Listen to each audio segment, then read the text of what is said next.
Nós vamos meditar hoje no livro de Mateus, capítulo 21.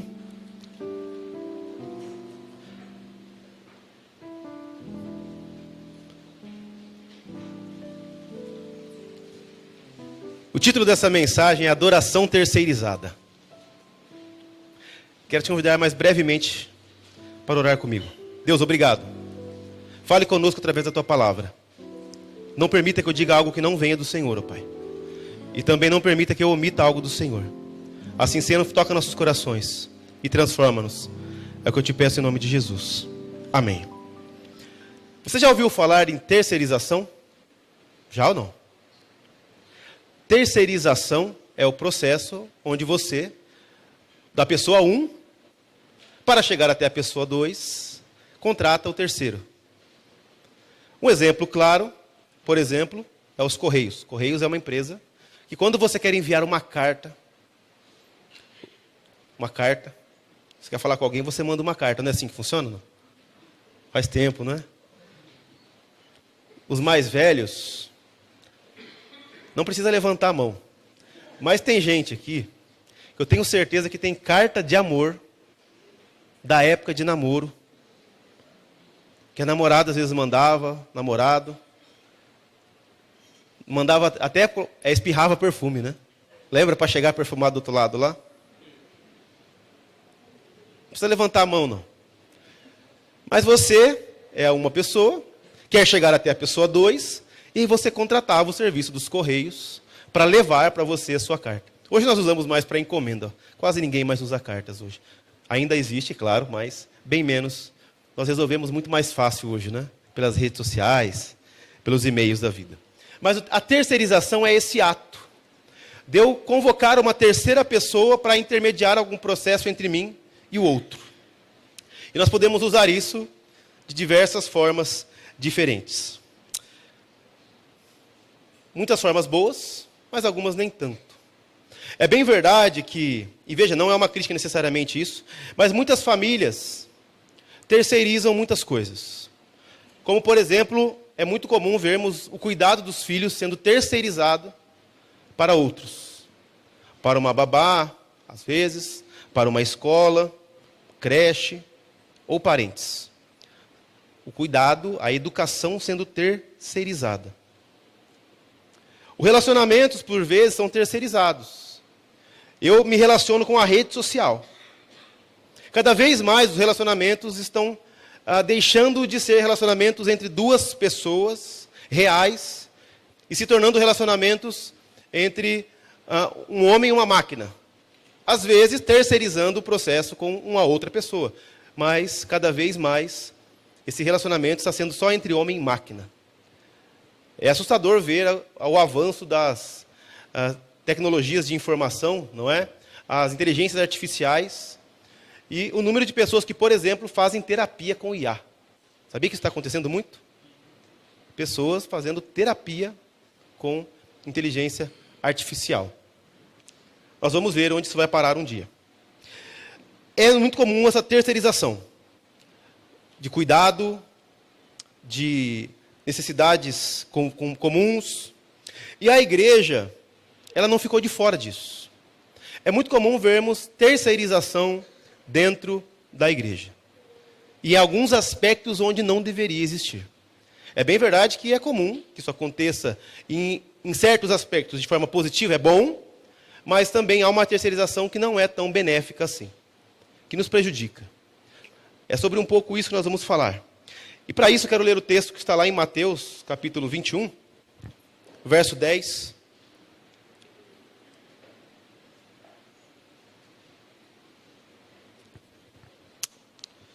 Diz assim: quando Jesus entrou em Jerusalém, toda a cidade se agitou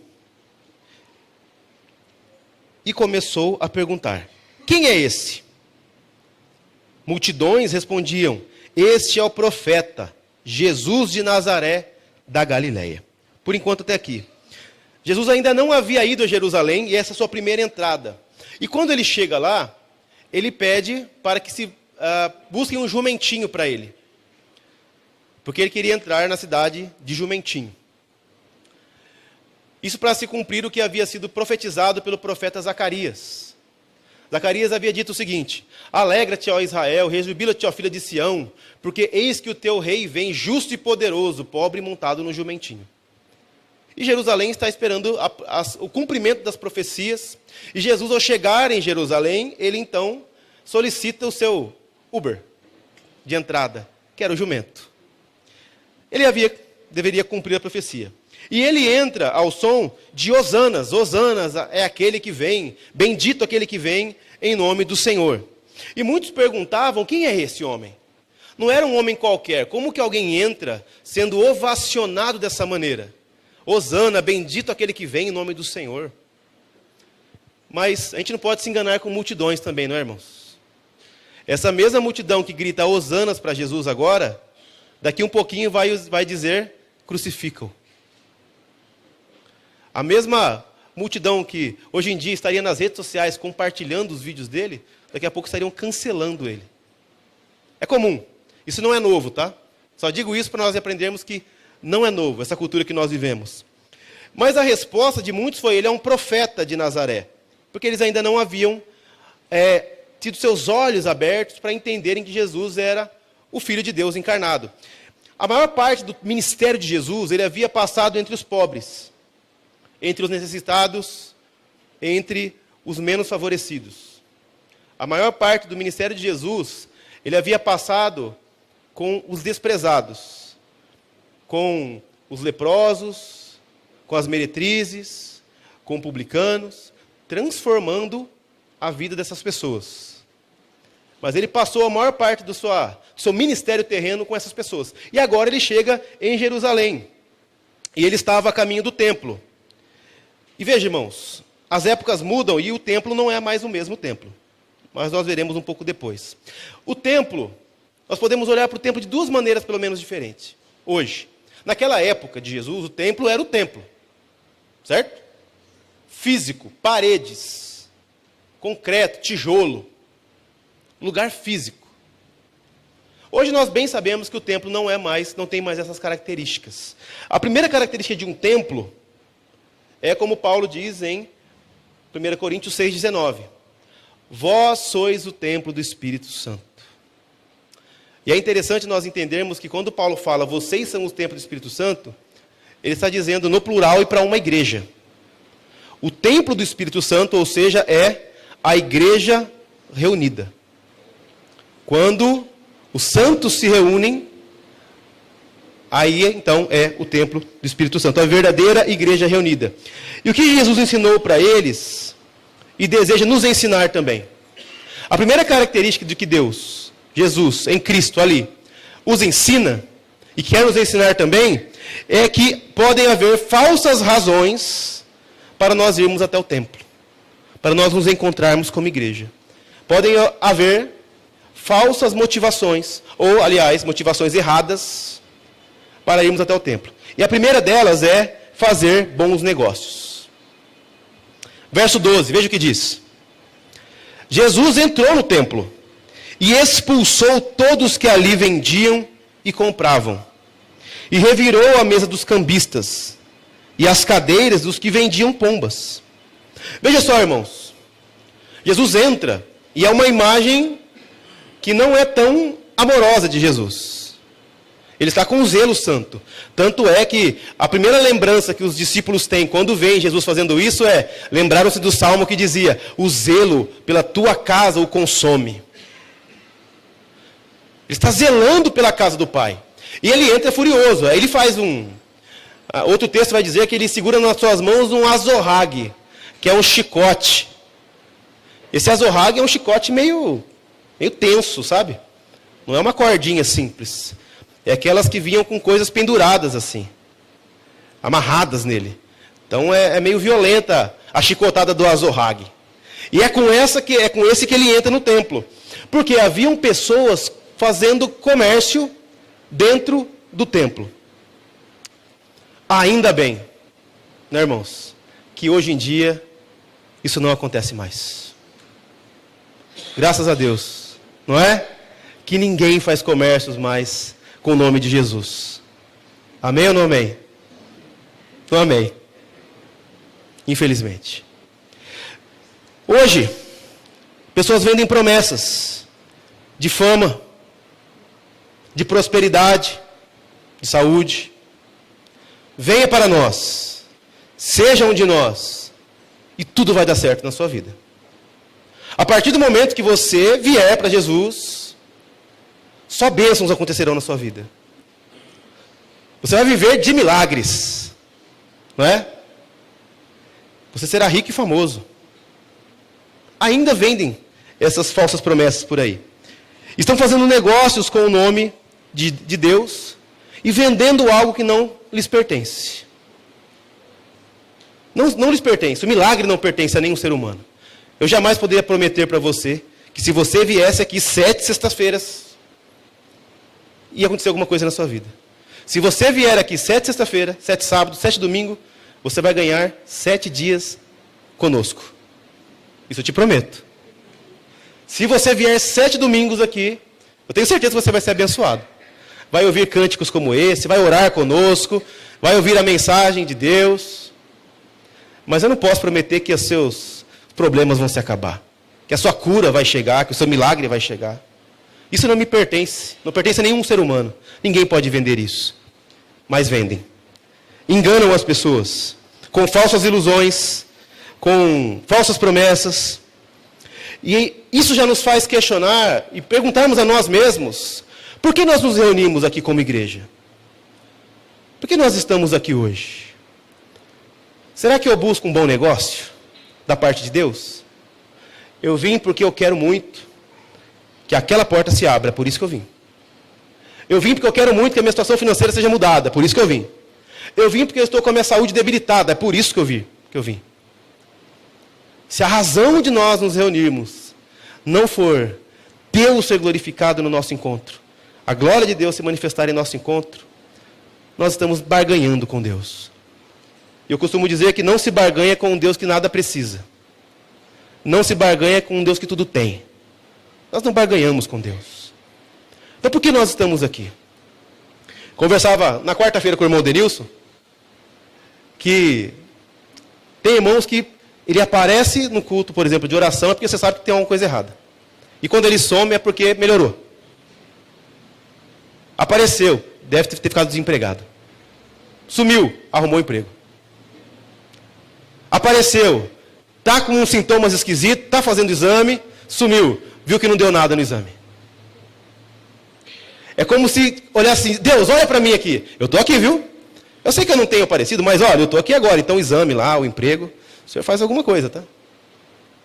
Como se Deus estivesse dizendo assim: olha, ainda bem que você veio, não sei o que ia fazer se você não aparecesse. Não se barganha com Deus dessa maneira. Nós não fazemos negócios com Deus. Confiamos na graça e misericórdia dEle. Deus precisa resolver algo na nossa vida, e é por isso que nós estamos aqui. Agora, Deus pode fazer? Pode, nós vamos ver daqui a pouco, por exemplo, que Deus faz. Mas eu não negocio com Deus. Eu não barganho com Ele. Não havia apenas aqueles que faziam bom negócio, mas haviam aqueles que consumiam o bom negócio. E o que eles compravam? Eles compravam culto, adoração. Eles não compravam apenas mercadorias, mas eles compravam adoração. A lei dizia que, naquela época, você levaria o seu animal ao templo e ele era, de alguma forma, a sua adoração a Deus. A sua oferta era a sua adoração a Deus. Eles não iam todos os domingos na igreja. Era muito comum que eles fossem ao templo mesmo, uma vez ao ano, para levar o seu sacrifício. Eles se reuniam em algumas festas que tinham anuais, festa das colheitas, dos tabernáculos, a Páscoa. Mas, ao templo, para prestar adoração mesmo, com sacrifício, normalmente, salvo algumas exceções, uma vez ao ano. E como isso deveria acontecer? Ele deveria ter o seu rebanho, ele deveria separar um animal. Quando nascesse, por exemplo, ali o seu cabritinho, ele separava o mais bonito, o perfeito, o que não era manco, o que não tinha nenhum tipo de problema físico. E ele separava aquele animal, e ele deveria cuidar daquele animal pelo ano inteiro. Todos os dias, por exemplo, que ele fosse lá dar comida para o animalzinho, ele deveria se lembrar: esse é o animal do Senhor. Esse é o sacrifício que eu darei ao Senhor. Eu vou dar água para ele, eu vou dar boa ração para ele, eu vou cuidar para que os predadores não o ataquem, eu vou cuidar para que ele não se machuque de outras maneiras. Todos os dias o seu cuidado constante deveria ser para quem? Para Cristo, para Deus, né? Eu vou cuidar essa é minha oferta ao Senhor. Todos os dias ele deveria fazer isso. Cuidar, alimentar. E cuidar de animal dá trabalho, não dá? Cuidar de animal dá trabalho. E ainda você protegê-lo das feras, dos machucados. Eles deveriam fazer isso. Este era o culto deles. Então eles deveriam ir animados, com seus animaizinhos, todo bem cuidado, para prestar ao Senhor o seu culto, a sua adoração. Mas o que eles encontram ali? O que Jesus encontra? Eles compravam. Eles não cuidavam de animal nenhum. Uma parte, né, deles. Eles chegavam na hora, sacavam as moedas do bolso, trocavam na mesa dos cambistas ali normalmente, e compravam o animal. Eu preciso sacrificar ao Senhor. Eu não gastei nada do meu tempo, do meu ano, preocupado com Deus. Eu não separei nada. Mas eu tenho dinheiro. Com o meu dinheiro eu compro o meu sacrifício. Com o meu dinheiro eu compro a minha oferta. Com o meu dinheiro eu agrado, entre aspas, o Senhor. O que eles estavam fazendo aqui? Eles estavam terceirizando a adoração a Deus. Não sou eu quem cuido, quem alimento, quem zelo. Não sou eu quem diariamente me lembro para quem eu estou cuidando daquilo ali. Não sou eu, é o outro. Mas eu uso o meu dinheiro e com ele eu compro a adoração que eu tenho que prestar a Deus. Percebe que é terceirização? Era isso que eles faziam. O pacote já estava pronto. Você compra o pacote da adoração, pronto. Olha que beleza. Compravam tudo. O que deveriam fazer, preparar.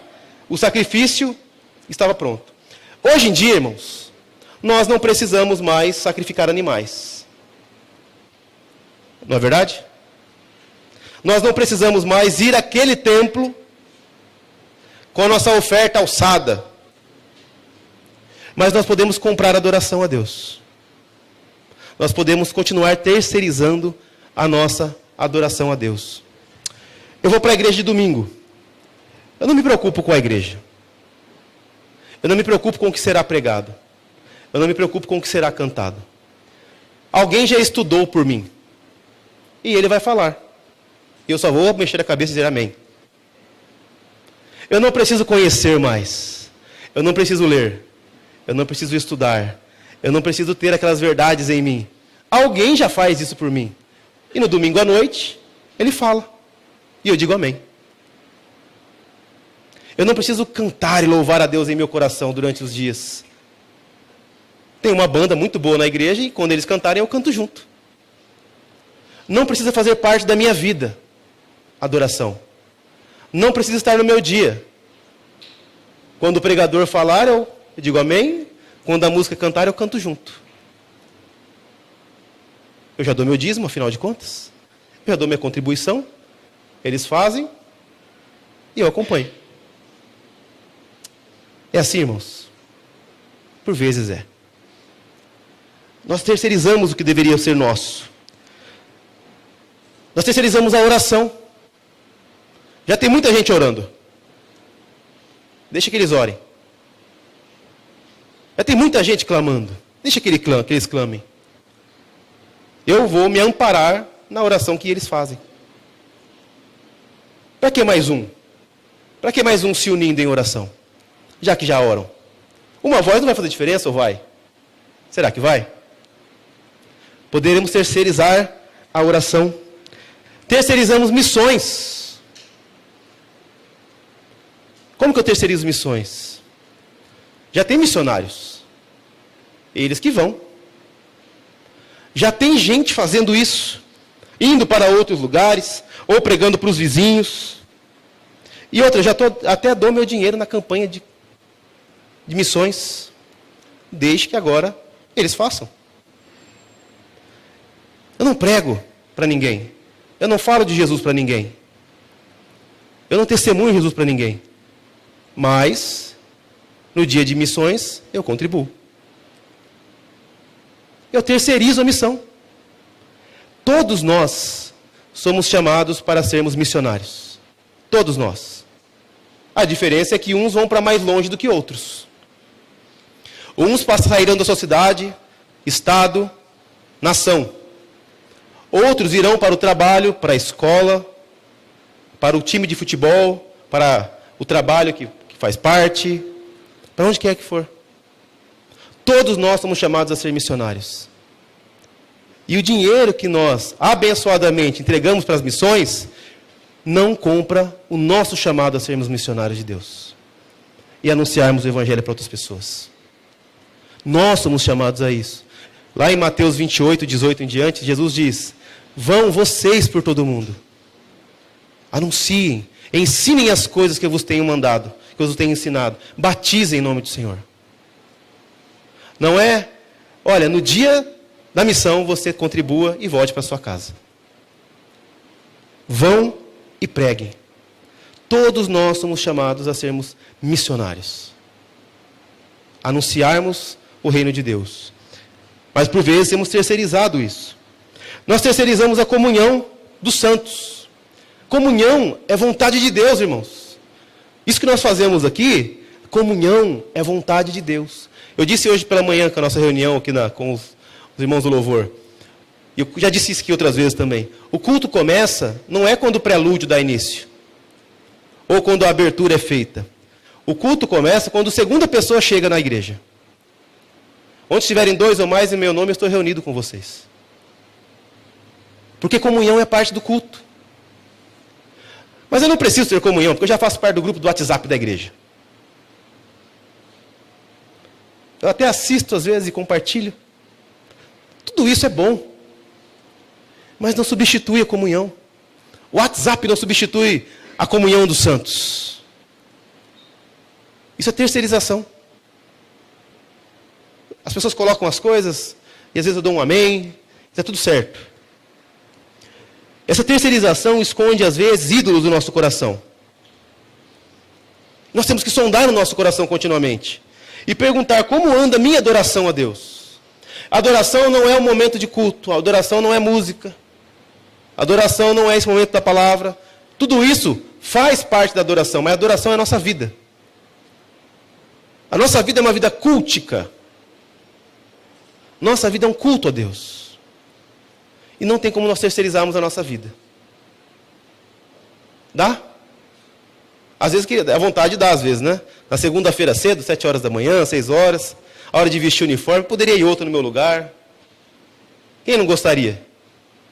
Na hora de limpar a casa, lavar o banheiro, fazer comida.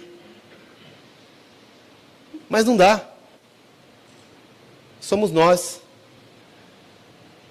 Com licença poética, é nós por nós. Nesses momentos. Não é? Eu falo que a diferença do tio é a diferença do tio e do pai, não é? O tio, quando ele está com o sobrinho, ele fica um pouco, ele brinca, ele dá uma estragadinha às vezes, mas devolve para o pai e vai para casa. Quem acorda 3 horas da manhã, quando o filho está com febre para levar no hospital, não é o tio normalmente, é o pai. Quando nós nos unimos a Cristo, Ele se torna parte de nós. Nossa vida é um culto a Deus. Não dá para eu dizer assim, olha, a hora de orar, ora por mim. Você pode pedir oração pelo irmão, para o irmão, mas não para substituir a sua, mas para se unir a você. Você pode e deve orar por missões e contribuir com missões, mas não para substituir o seu trabalho, mas para contribuir e ir junto com Ele, quando Ele vai. Você canta, deve cantar com louvor aqui. Solte sua voz. Quiser dar uma dançadinha, às vezes dá também, não tem problema. Mas não vai substituir a sua vida, sabe? Você tem que... Os cânticos devem estar nos seus lábios. Colossenses, nós lemos hoje pela manhã, diz que a palavra de Deus habite ricamente em vós, ensinando-vos e aconselhando-vos uns aos outros, com salmos, hinos e cânticos espirituais, dando graças a Deus por tudo. Que a palavra de Deus habite ricamente em nós. Nós não podemos terceirizar isso. Não podemos. Como temos entregue o que é nosso a Deus? Veja, irmãos, Deus não aceita pacote fechado. Seria bom. Nós gostaríamos, às vezes, de poder ir lá e pagar. Falar, olha, está meio difícil esse mês. Fabíola, canta para mim, para Deus. Félix, faz missões no meu lugar. Ó Deus, aqui, ó, eu fiz, ó. Não. Somos nós mesmos. Deus não aceita pacotes fechados. Alguns, ao longo do tempo, vão se tornando até mesmo especialistas em Deus, especialistas em culto, mas vão e voltam do culto da mesma forma. Não se gloriam mais nos santos reunidos. Às vezes até mesmo se encontram com a igreja para cumprir tabela. Mas não é assim que deve ser conosco. Nós devemos ter uma vida que cultua Deus, em tudo que fazemos. Não digo uma vida perfeita. Nenhum de nós tem uma vida perfeita. Por isso que o sangue de Cristo precisou ser derramado por nós. Não digo uma vida sem erros. É por isso que o sangue de Cristo precisou ser derramado por nós. Não pense você que ao eu falar isso, eu pulo da minha cama às 5 da manhã, caindo de joelhos do lado e, oh, glória, vou orar aqui. Não pense que é assim, porque não é. Não pense que por eu falar isso, todos os dias eu sento por horas diante da minha Bíblia, lendo-a de cabo a cabo. Se Cristo, a misericórdia de Cristo não for sobre a minha vida, ai de mim. Nós nos unimos nisso. Então veja, irmãos. Haviam então pessoas que iam para fazer bons negócios e outros que consumiam bons negócios. Um que vendia, outro que comprava. E quando Jesus entra, ele não entra feliz. Ele entra com um chicote na mão. O que é isso, né? O que isso quer dizer? Que não era para aquilo ser feito naquele lugar. Porque a casa dele devia ser outra casa. E ele nos ensina, verso 13, o que diz? E disse-lhes, está escrito, a minha casa será chamada casa de oração. Vós, porém, fazeis dela um antro de assaltantes. Veja, irmãos, esse templo é o lugar de encontro com Deus. De encontro com Deus. E nós não terceirizamos encontros. Você consegue terceirizar o encontro? Às vezes, né, no meio jurídico, quando você quer terceirizar o encontro, você faz uma procuração para a pessoa, não é, doutora Lídia? E a pessoa vai com a procuração lá e te representa, mas não é você. Você pode ser representado por outra pessoa, mas não substituído. Porque se vier na sua casa uma intimação dizendo, olha, você tem que se entregar para ser preso. Aí não dá para o advogado com a procuração falar, eu vou no lugar dele. Dá? Não dá. Este lugar é o lugar do encontro, da oração. E não se terceiriza encontro. Oração é o nosso encontro com Deus. Nós nos encontramos com Deus na oração. Casa de oração, este é o nome do lugar, que Jesus diz. Mas ele adverte que eles estavam sendo como assaltantes. Quem é assaltante? Aquele que faz comércio com Deus. Aquele que faz comércio com o que é santo. E infelizmente, irmãos, nós vivemos em tempos em que nós temos visto, a cada vez mais, o comércio sendo feito com o nome de Deus.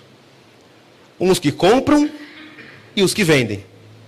E se você entende de mercado, de forma simples, só existe quem vende, porque há quem compra. Eu quero a minha bênção, eu quero o meu milagre, eu quero a minha promessa, eu quero a minha vitória, eu quero a minha cura, eu quero estar bem com Deus. Quanto eu pago? É o dízimo ou é o trízimo? 30%? E se eu der 50%? 50% eu fico bem com Deus, não fica? Você vai ficar muito bem com o tesoureiro, se você der. Mas com Deus, se o seu coração não for movido por graça e misericórdia, nada muda. Assaltantes é o nome que ele dá para quem faz esse tipo de negócio. Daqueles que têm uma relação utilitária com Deus. Eu quero o que as mãos dele têm para me dar, e não ele. Os que compram e os que vendem são chamados de assaltantes. A adoração não pode ser terceirizada. Mas quando nós oramos e nos reunimos como igreja, nós entregamos a nossa vida na mão daquele que pode todas as coisas. Não por mérito ou por barganha, mas por graça. Olha o verso 14, 15 e 16 o que diz. E no templo, aproximavam-se dele cegos e mancos, e ele os curou. Mas ao verem milagres que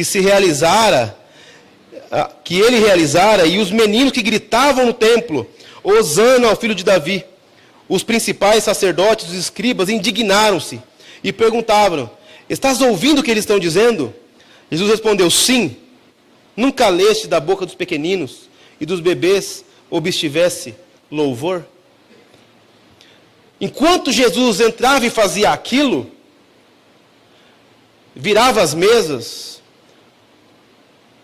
milagres estavam acontecendo. Porque pessoas estavam olhando para Cristo, se arrependendo possivelmente. Muitos que estavam ali com sinceridade viam aquilo. E os meninos cantavam a Deus, louvavam. E Jesus, aí eles repreendem: vocês não estão ouvindo isso, as crianças cantando? E Jesus cita um salmo: nunca ouvistes que da boca dos pequeninos e dos bebês obtivestes louvor? Irmãos, quando eu leio passagens como essa, eu me lembro de como às vezes nós queremos ser adultos na fé, não é? E é sério, é verdade que a nossa fé ela tem que ser uma fé madura. Mas o próprio Jesus nos alerta muitas vezes: se vocês não receberem o reino como uma criança, se vocês não forem como crianças, a criança ela acredita, ela se lança, com medo, mas se lança. Às vezes eu estou com os meninos meus, com os meus filhos brincando no sofá, né? Aí ele sobe na quina assim e fala: vai, vem filho, pula. Ele fica com medo, dá uma tremida na perna assim. Fala: pode vir. Ele pula. Mas ele pula porque ele confia que eu vou segurar ele. Com medo, mas confia. E eu seguro. E a nossa relação com Deus, ela por vezes é assim. Nós nos lançamos com medo. Nós nos lançamos com a perna tremendo às vezes. Mas a fé é esse pulo. Eu sei que eu tenho um pai que vai me segurar. Embora as minhas pernas tremam, embora a altura seja perigosa, embora as circunstâncias não cooperem ao meu favor, eu me lanço como uma criança. Enquanto os adultos negociavam, compravam e vendiam, ganhavam dinheiro em nome de Jesus, em nome de Deus ali, as crianças cantavam a Deus o louvor. E os milagres aconteciam. Irmãos, Deus ainda faz milagres. Deus ainda faz. Deus ainda cura, Deus liberta. Eu sei que aqui tem uma pancada de gente que poderia testemunhar milagres na vida. Que poderia testemunhar transformações, curas, milagres. Mas eu tenho certeza que nenhuma desses milagres, dessas curas, desses testemunhos foram movidos por negócios. Aconteceu porque eu dei um dinheiro alto na igreja. Aconteceu porque eu negociei com Deus e eu paguei o meu milagre. Eu tenho certeza que nenhum desses milagres, dessas curas, dessas bênçãos aconteceram por conta do que você entregou em troca a Deus. A única coisa que Deus se importa conosco, que nós devemos entregar a Ele, é nosso coração. É isso que Davi nos diz quando ele peca e vai adiante de Deus e fala: Senhor, eu sei que se o Senhor quisesse sacrifícios, ouro, eu daria tudo. Mas o que o Senhor não rejeita é um coração quebrantado e contrito. Então veja, irmãos. Às vezes nós temos que ser mais como crianças na presença de Deus e nos lançarmos nele. Perna tremendo, como alguns dizem, com a faca no dente, perna tremendo, cheio de coragem e temor, mas pular porque o nosso Pai está segurando. Não tentar negociar com Ele. Não tentar terceirizar a nossa adoração. Deus é tão bom, Ele é tão gracioso, que Ele recebe, perdão a palavra, a nossa adoração meia boca. Sabe aquela oração que às vezes você fala assim, hoje eu vou orar a Deus. E aí daqui a pouco você vê, você está babando no travesseiro? Dormindo já? Sabe aquela vez que você chega correndo no culto, chega um pouco atrasado, mas chega? Sabe aquela hora que você fala assim, hoje eu vou ler a Bíblia, hoje eu vou começar a ler. E aí na segunda página você já está começando a pescar já. Aqui isso não acontece. Eu tenho certeza. Mas na antiga igreja do pastor Félix acontecia. Irmãos, Deus é tão gracioso conosco, que como ele diz em Romanos, porque ainda que nós não saibamos nem como falar, Ele intercede por nós, ainda que com gemidos inexprimíveis. Mas não é terceirizando, não é pagando, não é negociando com Deus. Não se negocia com quem tudo tem. As crianças davam hosana ao rei. Diante de Deus não há gente experiente. Estamos caminhando para o fim. Irmãos, importante entender algo. Nós não temos mais templo físico. Nenhuma 4 paredes, nenhum templo de paredes, de alvenaria, seja de madeira, de qualquer outro material, comportam mais a presença de Deus. Ele não está em nenhum templo mais. Você não precisa ir levar seu sacrifício para um templo físico. A igreja de Cristo é os seus santos reunidos. Nós não precisamos mais de uma parede física, nós não precisamos mais de sacrifício, mas porque nós temos aquele que é o próprio sacrifício, que foi Cristo. Nós ceiamos agora de pouco. Nós celebramos o sangue derramado de Cristo e o corpo entregue. Por que nós não precisamos mais de um templo físico? Porque como está em João 1,14, o Verbo eterno de Deus montou o seu tabernáculo entre nós. Nós não precisamos mais de sacrifício, porque Ele se entregou por nós. O Cordeiro perfeito e imaculado de Deus. Então nós não vamos mais a um templo, nós vamos a Cristo. Muitos fazem negócios com o nome de Jesus, enriquecem as custas dele.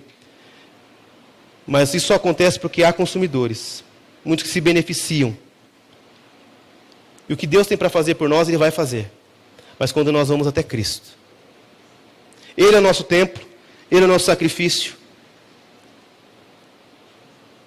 Ele é a oferta. Como quem diz, não precisa vir com nada na sua mão. Eu estou aqui. Eu serei entregue por você. E eu receberei a sua entrega. É por isso que as portas ficam abertas. O autor de Hebreus diz isso para nós. Pelo sacrifício de Cristo, tenhamos, pois, ousadia para entrarmos na presença de Deus. Porque Ele abriu as portas para nós. Foi em sua morte que o véu do templo foi rasgado. Não há mais sacerdotes, não há mais templos, não há mais sacrifícios. Tudo isso se resume na pessoa de Jesus. É a Ele que nós vamos. É a Ele que nós oramos. Nós não negociamos, nós nos entregamos. Nós não sacrificamos, nós nos rendemos. Um cântico antigo dizia, né? Nada em minhas mãos eu trago, só em tua cruz eu me apego. Cristo é isso para nós. Que Deus nos ajude a não terceirizarmos mais o nosso encontro com Ele. Porque é isso. Não é nada menos do que isso. É um encontro. Amém? Amém. Quero orar com você nesse momento. Clamando a Cristo. Por tudo isso que nós falamos. E pelo que ainda veremos. Senhor, obrigado por esta noite. Obrigado por tudo que aqui presenciamos. Pelo que participamos. Pelo que oramos. pelo que aprendemos. Queremos te pedir perdão, Deus amado, por vezes que acreditamos que poderíamos terceirizar aquilo que nós não podemos. Pedimos perdão, Senhor, se por vezes nós confiamos que nossas rendas ou algo que nós tivéssemos poderia atrair a sua atenção mais do que o nosso coração rendido ao Senhor. Ajuda-nos, ó Deus, nessa noite a entregarmos a Ti a única coisa que o Senhor pede de nós, que é o nosso coração. Nos entregarmos a Ti. Nos faça assim, ó Deus, generosos para com a obra do Senhor. Nos faça assim, ó Pai, prontos, ó Deus querido, a participarmos de tudo. Mas primeiramente a nos entregarmos como oferta ao Senhor. A nossa vida entregue a Ti. Que o Senhor quebrante corações nessa noite de carne, de pedra, e transforme em corações de carne e sangue que temem e tremem diante do Senhor, ó Pai. Ajuda-nos, ó Deus, a não negociarmos mais a Tua presença e o encontro contigo. Mas antes nos rendermos ao Senhor, confiando que o Senhor é gracioso e misericordioso, confiando que o Senhor nos recebe, não pelos nossos méritos, mas pelo sangue de Cristo. Conceda-nos, ó Deus, um resto de noite abençoado e uma semana abençoada em Tua presença. Que o Teu grande amor, ó Deus, as doces consolações do Teu Espírito e a graça de Cristo multipliquem, superabundem e transbordem em nossas vidas, hoje e para sempre.